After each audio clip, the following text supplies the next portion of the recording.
Salut à tous et bienvenue dans cette nouvelle vidéo. Aujourd'hui, on va parler un peu de la prise de terre ou alors du dispositif de mise à la terre. Si tu es ingénieur, si tu es technicien, si tu as un projet de construction, si tu as un projet d'éclairage, bref, si tu as un bâtiment, cette vidéo te concerne. Alors, je t'invite à t'asseoir et regarder la vidéo jusqu'à la fin. Je vais t'expliquer comment et pourquoi est-ce qu'il faut absolument réaliser un dispositif de mise à la terre lorsqu'on réalise un projet d'éclairage.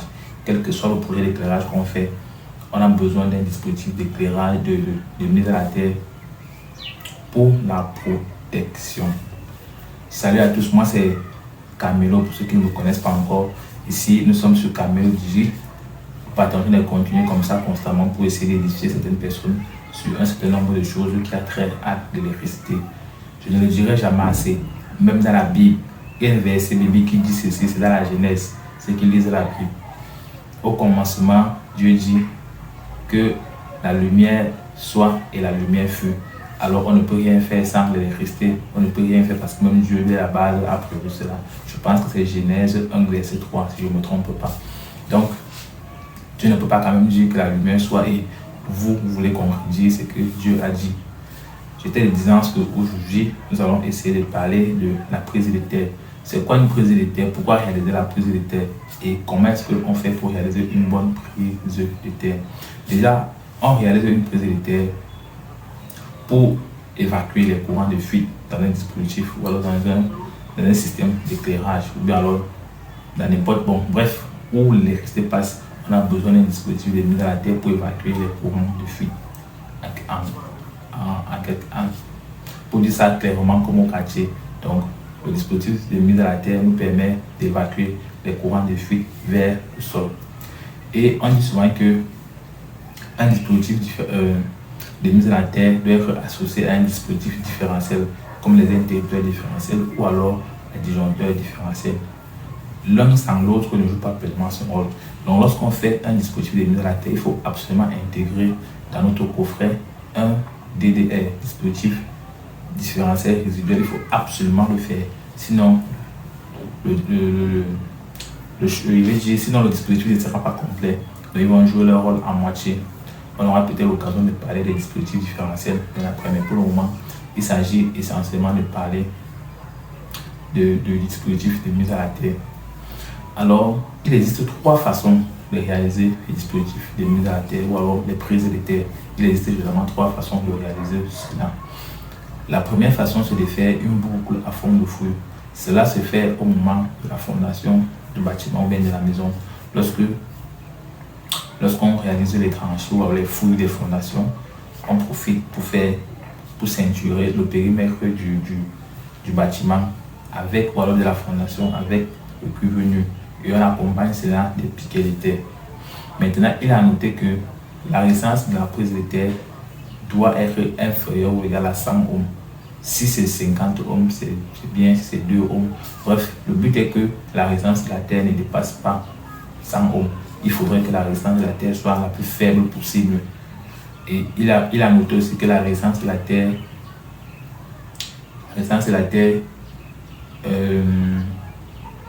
vais dire quoi? La résistance de la terre dépend beaucoup plus de la nature du sol. Donc la nature du sol a un impact crucial sur la résistance de la terre qu'on va obtenir à la fin. Maintenant, comme je disais tantôt, la première façon de réaliser la prise de terre, c'est de ceinturer le bâtiment avec le cuivre nu. Plus le cuivre qu'on déroule, plus la longueur est élevée et mieux la résistance de la terre sera. Maintenant, comment savoir qu'on a une bonne prise de terre? Lorsqu'on réalise la prise de terre à première mesure, il faudrait que la résistance de la terre soit égale ou inférieure à UL sur I. UL c'est quoi? UL c'est la tension limite que le corps humain peut supporter en fonction de l'endroit où se trouve. UL limite, je vais dire la tension limite que le corps humain peut supporter lorsqu'il est dans un milieu sec comme celui-ci, c'est 50 volts. Nous sommes bien là en alternative. La tension limite que le corps humain peut supporter à l'alternative, c'est 50 volts. Si nous sommes dans un milieu humide, la tension limite c'est 25 volts. Si nous sommes dans un milieu immergé, dont il y a complètement l'eau, la tension limite c'est 12 volts. Je rappelle que nous sommes toujours en alternatif. Maintenant, lorsque vous réalisez la prise de terre et que vous mesurez, rassurez-vous que la résistance de la prise de terre sera inférieure ou égale au rapport là. Qui est I? Le I dont j'ai mentionné tout à l'heure, c'est la sensibilité de notre disjoncteur. Il veut dire la sensibilité de notre interdifférentiel qu'on utilise. Ça veut dire, si c'est peut-être du 30 mm, vous allez juste faire le rapport entre UL et I et voir la valeur de la résistance qu'on est censé avoir. Vous voyez, ça c'était la première méthode. Maintenant, la deuxième méthode, c'est de réaliser une tranchée et de mettre le cuivre.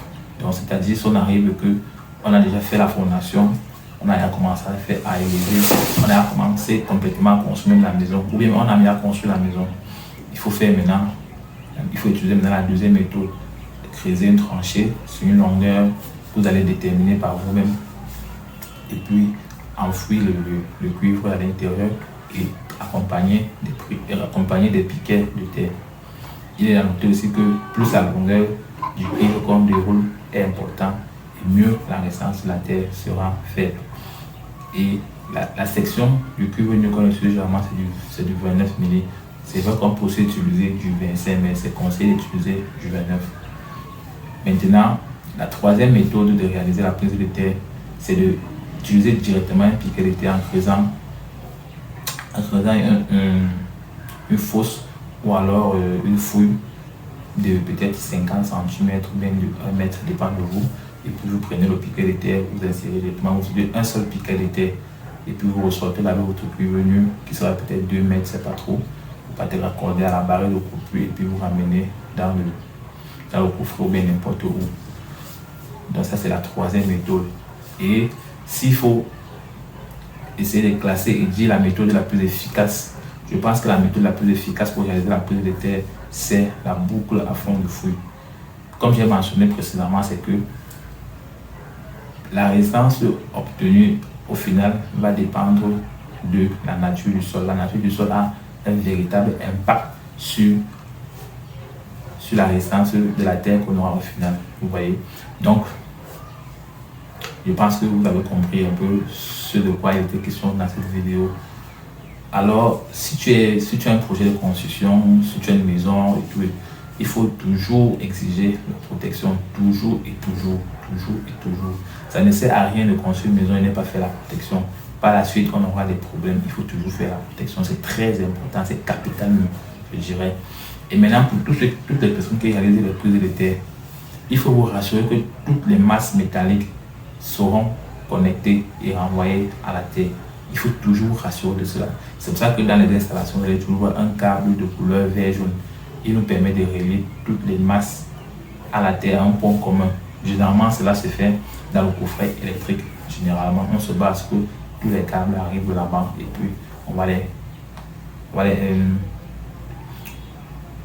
les joindre là-bas et puis on va envoyer à la terre. Il faut toujours vous rassurer que cela est fait. Alors, si tu as aimé cette vidéo, si tu aimes ce genre de contenu, je vais t'appeler, je t'invite à t'abonner, laisser un pouce bleu à commenter pour que la chaîne puisse grandir. On se dit.